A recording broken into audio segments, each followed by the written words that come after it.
I'm not afraid about my family speaking out. Now there's people in my comments, well, this is only coming up because your sister's doing a live stream and she's doing an interview. I don't care. Let them say what they want to say. All I'm asking is that people look at it and really listen to what is being said. Because even if they're telling the truth, they're telling it from their point of view, which is the point of view of people who hate me and abuse me and believe that I deserve to be abused. And so you have to listen to it, and then you have to fill in the rest of the story to fully understand what's happening. Just like with Kathy's story, saying that I messed myself just out of spite and vengeance because she told me no. That changes a lot when you realize that the question was, can I go to the bathroom? Like, Kathy will say over and over, I told her no, I told her no, I told her no, and she did it to spite me. Well, the question was, can I go to the fucking bathroom? Yeah. If the answer is no, something's probably gonna happen that you don't like, and it's not out of spite and vengeance. It's a natural human bodily function. And so my sister, she's going to come up with a whole bunch of stories out of spite and vengeance. And they're going to be from her point of view.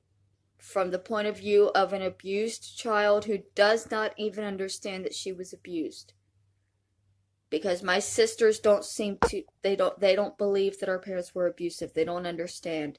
Because they were there, they lived through it. And just like Kathy doesn't believe it, because she believes that she lived through the same thing, and it's not abuse, it's just the way parents are, it's the way life is. Our childhood was extremely abusive, and my sisters can't comprehend that. So their stories are going to be coming from the viewpoint of an abused child who still doesn't understand that she was abused. And when you're telling stories from that viewpoint, in order to hurt another abused sibling, all I'm asking is for people to actually pay attention to what's being said. Because there are two sides. And y'all are constantly on me, telling a story and omitting things is still lying, is lying by omission. Well, Kathy lies by omission every time she tells the story and neglects to inform you that my father was extremely abusive and my mother was an alcoholic, and both were neglectful. And I was not being raised like her children, and I was not physically like her children or mentally like her children, but I was expected to be exactly like her children when I was around her, because of her narcissistic perfection. And I never fit into her perfection. I never fit into my sister's world either. We never bonded. My sisters bonded with each other, but they didn't bond with me.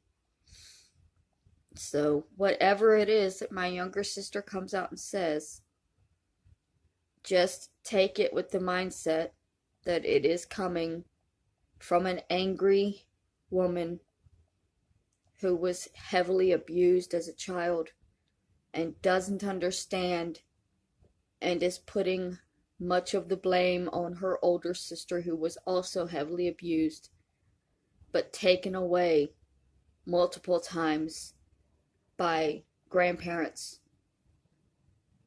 And they believed that I got a better life, and they became hateful towards me and blamed me for the way they were living at home because I had something different when I was with my grandmother. They couldn't understand that it wasn't my fault that they were being hurt, and it wasn't my fault that I was being taken away. But the way they tell the story They're going to tell it as if it was my fault that they were being hurt. It was my fault that I was not. And I'm just asking people to look at it with an open mind and understand that what they're saying might be true, but they're seeing it from an extremely skewed vantage point and possibly leaving out a whole lot so that nobody can begin to see it from the other side, my side.